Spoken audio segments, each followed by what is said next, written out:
Shalom saudara sekalian, senang sekali saya bisa melayani Anda di dalam program ini. Hari ini saya akan menyampaikan renungan dengan judul Keluarga yang Berkenan kepada Tuhan. Kita akan baca 2 Samuel 7 ayat 29 yang berkata, "Kiranya engkau sekarang berkenan memberkati keluarga hambamu ini, supaya tetap ada di hadapanmu untuk selama-lamanya. Sebab ya Tuhan Allah, engkau sendirilah yang berfirman, dan oleh karena berkat-Mu, keluarga hambamu ini diberkati untuk selama-lamanya." Amin. Ini adalah doa dari Raja Daud yang memohonkan berkat agar Tuhan memberkati bukan hanya hidupnya secara pribadi, tetapi juga seluruh keluarganya sampai selama-lamanya. Saya percaya kita ingin menjadi anak-anak Tuhan yang keluarganya diberkati oleh Tuhan, bukan? Untuk itu kita harus hidup berkenan kepada Tuhan. Nah, hari ini saya ingin mengajak saudara untuk melihat 3 tokoh yang namanya jarang disebut di dalam Alkitab, khususnya di Perjanjian Lama, tetapi kehidupan pribadi dan keluarganya bisa menjadi teladan bagi kita. Yang pertama, kita akan membahas perihal keluarga Manasye.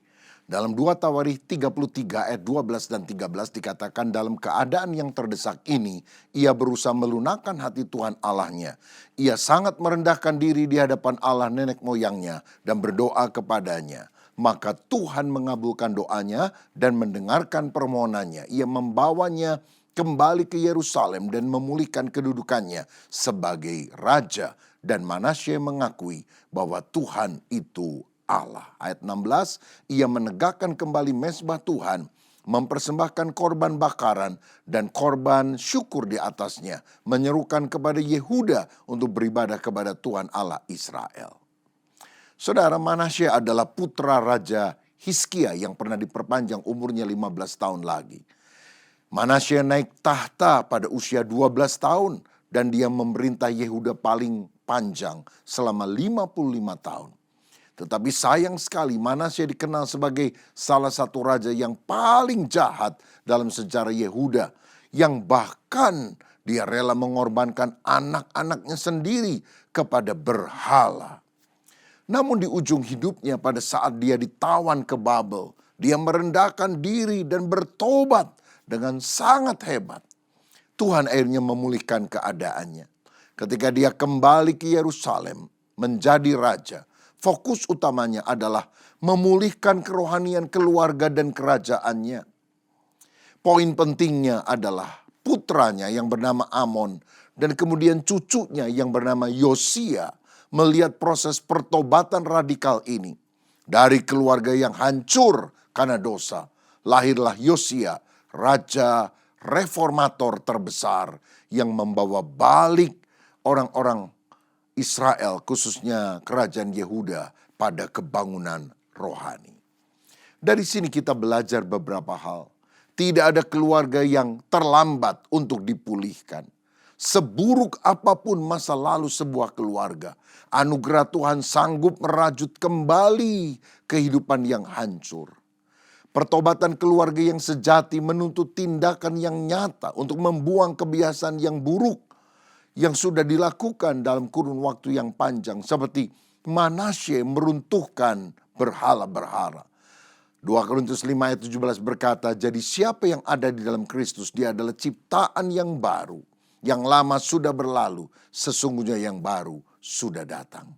Saudaraku, kita perlu sungguh-sungguh bertobat sehingga keluarga kita dipulihkan oleh Tuhan. Dan kita melihat bahwa pertobatan Manasye membuka jalan bagi cucunya Yosia untuk hidup benar di hadapan Tuhan, tidak menyimpang ke kanan atau ke kiri. Dan buah dari perubahan garis keturunan itu dimulai dari kakeknya yang berbalik kepada Tuhan. Ada banyak keluarga yang menyerah ketika menghadapi keretakan, perselingkuhan, ataupun kebiasaan buruk yang turun-temurun. Misalnya watak pemarah, kecanduan alkohol, kecanduan obat-obatan, dan yang lain. Mereka menganggap bahwa memang itu sudah nasib keluarga kami yang hancur. Mereka memilih bercerai atau membiarkan kepahitan merusak generasi berikutnya tanpa ada upaya untuk berlutut meminta pemulihan dari Tuhan. Saya percaya Manasye walaupun awal hidupnya sangat buruk, sangat tidak menyukakan Tuhan, tetapi melalui tekanan, penderitaan, bahkan penawanan, dia bertobat. Saya mau katakan bahwa kadang-kadang peristiwa pahit yang terjadi dalam hidup kita merupakan alat-alat yang paling ampuh untuk membawa kita datang kepada Dia. Kadang-kadang manusia kalau terlalu nyaman, lupa sama Tuhan. Tuhan izinkan kesulitan datang, bukan karena Dia membenci kita, tapi justru untuk membuat kita sadar bahwa kita harus bergantung kepada Dia. Ada seorang bapak, dulunya adalah pecandu narkoba berat, pernah masuk tahanan, menjadi narapidana. Dia juga sering memukuli istrinya dan juga anak-anaknya. Tetapi justru di dalam penjara itulah dia mengalami perjumpaan pribadi dengan Tuhan Yesus.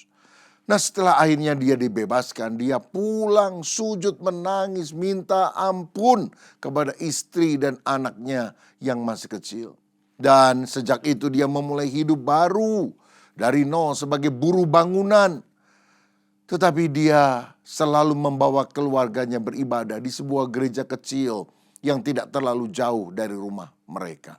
Lebih dari 20 tahun kemudian, anaknya yang pada waktu itu masih kecil, tetapi melihat ayahnya bertobat, kini berdiri menjadi seorang pembicara di mimbar-mimbar gereja sebagai seorang hamba Tuhan yang memulihkan banyak sekali anak-anak muda yang broken home.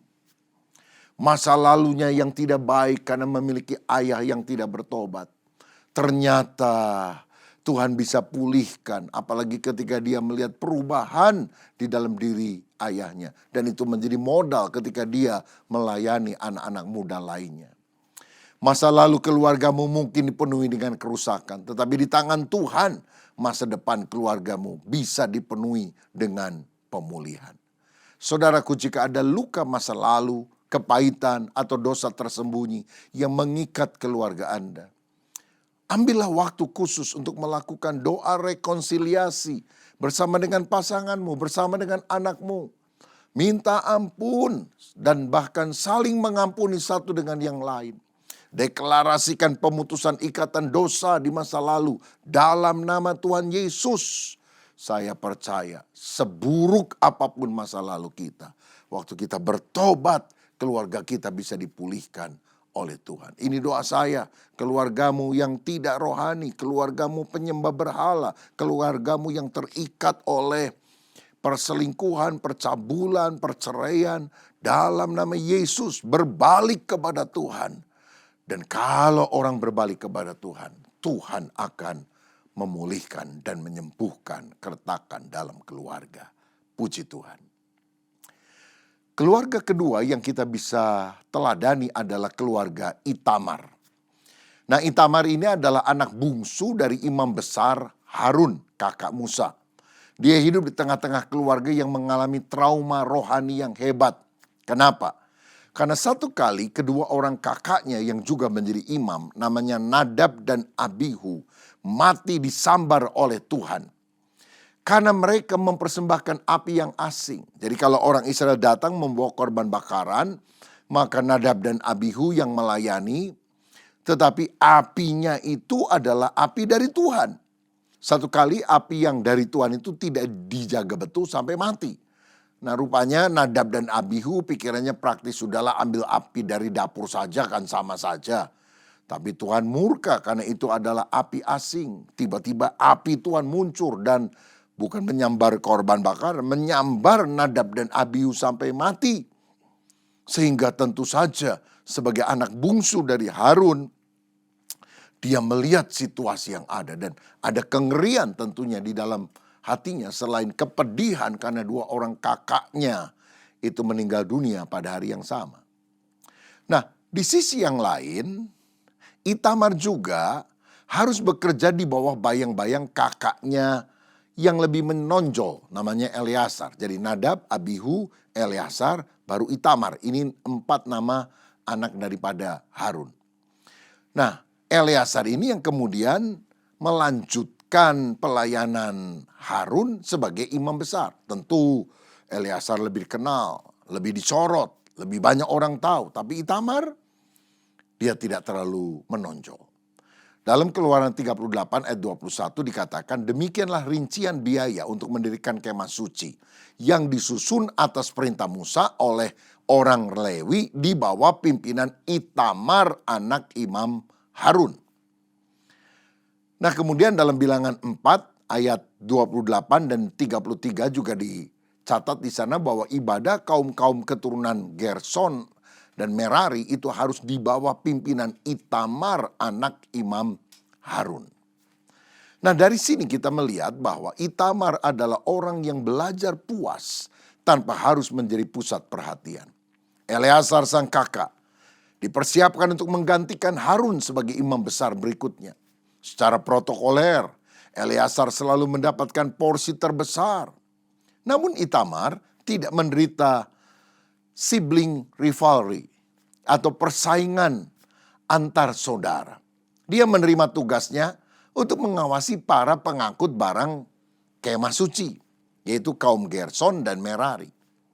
Kebenaran rohani yang kita harus pelajari adalah keberhasilan sebuah keluarga tidak diukur dari apakah semua anggotanya menjadi bintang utama atau tidak, melainkan apakah setiap anggota setia melakukan bagiannya. Saudara-saudara, hari-hari ini kita melihat kadang-kadang kakak beradik itu saling iri. Dan rasa iri hati dari sejak kecil itu bisa tumbuh terus sampai dewasa. Sampai orang tua juga heran pada mereka itu tidak membeda-bedakan. Tetapi saat selalu ada kecurigaan di antara entah anak pertama kepada anak kedua atau anak kedua pada anak pertama. Atau bahkan anak-anak yang berikutnya, anak nomor 3, nomor 4 dan selanjutnya. Maka kita harus memiliki hati yang siap sedia. Walaupun bukan menjadi yang terpenting, tetap kita menjadi pribadi yang berguna. Saudara, Itamar juga adalah orang yang bangkit dari trauma keluarga. Itamar menyaksikan kehancuran moral dan fisik kedua abangnya yang mati. Ia bisa saja menjadi pahit hati kepada Tuhan dan takut melayani. Namun dia memilih untuk belajar dari kesalahan masa lalu keluarganya dan menjadi pemimpin yang tertib administrasi. Karena Keluaran 38 ayat 21 mencatat bahwa dia sangat teliti dalam menghitung biaya kemah suci. Saudara-saudara, sampai hari ini kita melihat ada orang-orang yang tidak mau melayani. Mungkin karena dia anak pendeta. Dan pada waktu dia masih kecil, dia melihat orang tuanya hidup sangat sederhana. Masih disalah-salahkan oleh jemaat, apalagi anak pendeta. Kalau anak pendeta main sama anak pelayan Tuhan yang lain, lalu kemudian ya namanya anak-anak ribut kecil. Bapaknya atau emaknya muncul, anak pendeta jangan nakal. Lalu anak pendeta protes, tante ini bukan saya yang nakal, anak tante yang nakal. Anak pendeta harus selalu mengalah. Waduh, sehingga banyak orang bilang nyesel saya jadi anak pendeta.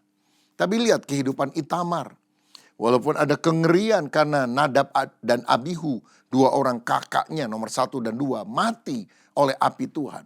Dia tetap menjaga diri dan tetap melibatkan diri dalam pelayanan. Saudara sekalian, pada zaman sekarang media sosial menyuburkan sindrom tokoh utama di dalam keluarga. Orang tua sering membanding-bandingkan anak. Tuh lihat kakakmu, dia kan juara kelas. Kamu bisa apa? Contoh dong kakakmu itu. Aduh, ini menimbulkan luka. Karena tiap orang itu unik. Ada orang yang pintar secara rasio kecerdasan, tetapi ada yang lebih gesit di dalam olahraga misalnya. Maka kita tidak boleh membanding-bandingkan anak 1, 2, 3 dan selanjutnya. Sehingga kalau kita melakukan hal ini, anak yang merasa dia biasa-biasa saja, tidak ada karunia yang menonjol, mungkin akan merasa lebih minder, mundur teratur, atau sebaliknya memberontak. Atau yang jelas dia merasa tidak berharga. Papa mama tidak menghargai saya karena saya bukan orang hebat. Nah, dari sini kita belajar bahwa keluarga Itamar mengajarkan kita pemulihan ego. Rumah harus menjadi tempat di mana peran-peran di balik layar, seperti anak yang berhati lembut atau pasangan yang mendukung secara sunyi, dihargai sama tingginya dengan mereka yang berdiri di mimbar atau di panggung. Kebahagiaan keluarga tercipta bukan saat semua orang ingin menjadi matahari, melainkan saat setiap orang mau menjadi bintang yang bersinar di tempatnya masing-masing. Ada seorang adik yang dengan sukarela mendukung kakaknya dalam pelayanan atau bahkan dalam pendidikan tanpa merasa iri karena menyadari bahwa keberhasilan satu dari anggota keluarga mereka adalah kemenangan seluruh keluarga. Ada seorang ibu sedang menanti gilirannya karena dia mau cabut gigi di dokter gigi. Di samping dia ada seorang ibu yang kemudian mulai bertanya, "Bu, mau dicabut gigi juga ya?" "Iya." "Ngomong-ngomong, ibu punya anak berapa?" "Oh, saya punya anak 3. Anak yang kedua dokter, anak yang ketiga arsitek. Dan mereka berhasil di dalam usahanya." Lalu ibu di sebelahnya berkata, "Kalau anak yang pertama?" "Oh, anak pertama, ya dia cuma lulusan SMA dan buka warung kecil-kecilan di rumahnya." Ibu itu kemudian bilang, "Oh, kalau gitu pasti ibu sangat bangga kepada anak kedua dan ketiga yang dokter dan arsitek itu kan? Tapi tidak terlalu bangga dengan anak pertama." Ibu ini berkata, "Tidak, aku sangat bangga kepada anak yang pertama. Karena ketika suamiku meninggal, kami tidak tahu siapa yang akan membiayai kehidupan keluarga karena saya adalah seorang ibu sederhana yang tidak terlalu berpendidikan."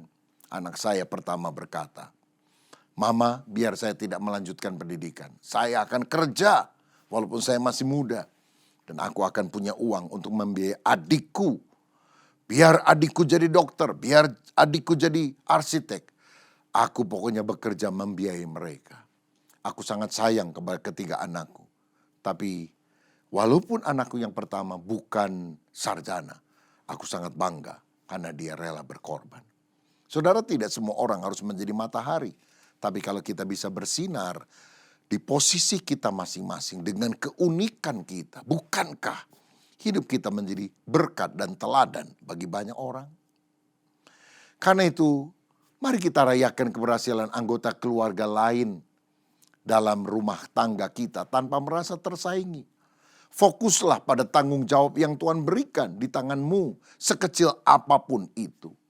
Saudara tahu, sebuah simfoni yang indah tidak dibangun oleh instrumen yang berebut ingin menjadi melodi utama, melainkan oleh setiap instrumen yang rela memainkan bagiannya dengan tepat.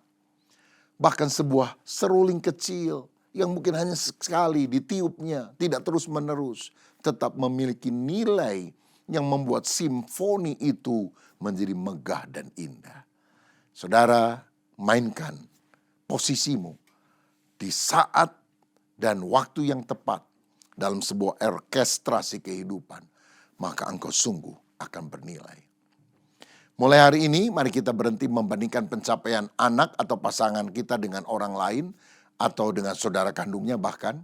Tapi mari kita berikan pujian yang tulus kepada anggota keluarga yang melakukan hal yang tampaknya tidak terlihat, hal yang sederhana di rumah. Mengatur keuangan, merapikan rumah, menyiapkan makan atau keperluan sehari-hari. Itu adalah hal yang luar biasa yang perlu mendapatkan pujian dan penghargaan. Dan yang terakhir, saya mengajak kita belajar dari keluarga Salum yang melayani bersama-sama. Kita tahu Nehemia satu kali kembali untuk membangun tembok kota Yerusalem. Dan dia membutuhkan sangat banyak orang untuk bekerja sama membangun tembok tersebut. Dan menarik, dalam Nehemia 3 ayat 12 ada ayat yang berkata demikian. Berdekatan dengan mereka Salum bin Halohes, penguasa setengah wilayah Yerusalem yang lain, mengadakan perbaikan bersama-sama anak-anak perempuannya. Nah, pada saat Nehemia membangun kembali tembok Yerusalem yang runtuh, ada satu catatan unik yang jarang diperhatikan. Salum dicatat sebagai seorang pejabat tinggi. Dia maju ke medan pembangunan yang berat dan kotor, bukan bersama dengan anak laki-lakinya, melainkan bersama dengan anak-anak perempuannya. Di zaman kuno, di mana wanita biasanya dilarang melakukan pekerjaan konstruksi fisik, Salum justru melibatkan, mempercayai dan memberdayakan anak-anak perempuannya untuk mengambil bagian dalam kegerakan rohani membangun tembok Yerusalem supaya tidak diremehkan orang tetapi menjadi kepujian untuk nama Tuhan. Pelajaran rohani yang penting bagi kita di sini adalah tidak ada diskriminasi dalam pelayanan.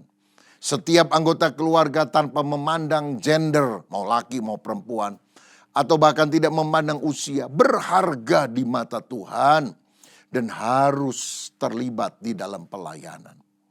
Saya teringat di Inggris ada seorang bernama William dan istrinya Catherine Booth yang mendirikan Salvation Army atau Bala Keselamatan pada tahun 1865 dan melayani masyarakat miskin, melayani para pecandu alkohol yang terikat obat-obatan supaya mereka dirawat, dilepaskan dan menjadi orang yang bermanfaat. Di kemudian hari 2 anaknya, Evangeline dan juga Emma Booth, merasa tergerak hati melihat keteladanan orang tuanya. Mereka terlibat dalam pelayanan sosial masyarakat. Bahkan Emma pergi ke India, pergi ke Amerika Serikat untuk melakukan serangkaian pelayanan sosial di tempat itu. Kedua anaknya perempuan, tetapi tidak ada batasan bahwa yang melayani itu harus laki-laki saja. Saudara, kalau engkau wanita atau engkau punya anak wanita, libatkan mereka di dalam pelayanan. Karena di mata Tuhan kita semuanya sama, anak-anak Allah, anak-anak dari warga kerajaan. Keluarga harus menjadi tim pelayanan yang paling solid ketika fokus pada visi Tuhan. Orang tua yang melibatkan anak dalam pelayanan sedang membangun mentalitas pejuang iman dalam diri mereka. Saudara, ada jurang pemisah yang besar antara pelayanan orang tua dan kehidupan anak-anak pada masa kini. Itu satu hal yang perlu disayangkan. Seringkali orang tua sibuk melayani di gereja, tetapi anak-anaknya ditinggal di rumah dan menjadi pahit hati terhadap gereja. Karena mereka diabaikan, dinomorduakan. Sedangkan gereja dan pelayanan atau orang lain dianggap nomor 1 oleh orang tuanya. Atau sebaliknya, ada orang tua yang terlalu memanjakan anak-anak mereka dengan kemudahan, fasilitas. Sehingga anak-anak tumbuh menjadi generasi yang rapuh. Strawberry generation, kelihatannya merah, merekah, tapi kalau dipencet sedikit aja udah berantakan. Sedikit stres, sedikit tekanan membuat mereka merasa sudah kacau balau hidupnya. Mereka adalah orang-orang yang tidak dididik untuk hidup bagi Tuhan, rela berkorban bagi kerajaannya. Padahal itulah yang kita harus lakukan dalam keluarga kita. Saya ingat ada keluarga misionaris di pedalaman Kalimantan yang selalu melibatkan anak-anak mereka yang masih remaja dalam setiap pelayanan. Ada pelayanan kesehatan yang dilakukan keluarga ini atau waktu orang tuanya mengajari orang-orang di desa-desa terpencil. Anak-anak mereka ikut.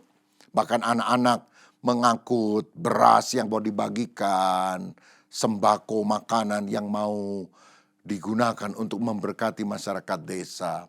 Bahkan dari sejak remaja mereka mulai mengajar anak-anak yang masih kecil. Anak-anak desa-desa itu saudara. Supaya mereka juga mulai mengenal Tuhan. Apa yang terjadi ketika anak-anak pada misionaris ini menjadi dewasa. Kuliah di kota besar. Mereka tidak terhilang oleh gemerlap dunia. Karena mereka telah melihat dan merasakan sendiri kedahsyatan kuasa Tuhan sejak masa remaja bersama dengan orang tua mereka. Saya percaya keluarga terbaik bukan hanya yang duduk bersama di bangku gereja, melainkan yang berdiri bersama di garis depan pelayanan.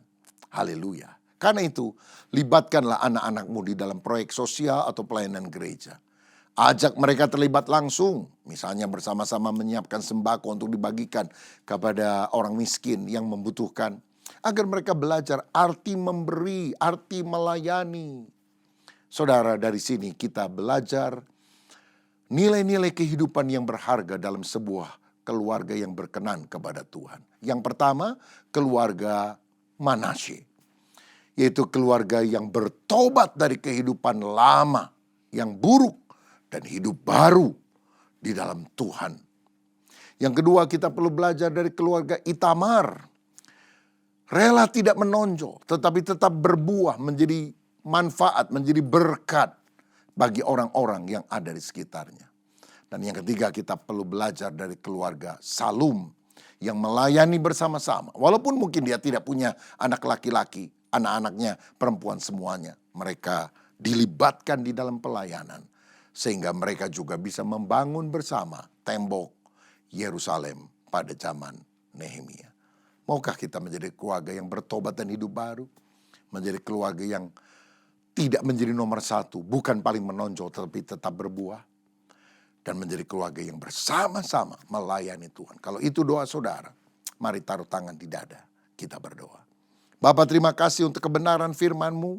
Kalau masa lalu kami tidak baik, kami mau bertobat, kami mau hidup baru di dalam Engkau.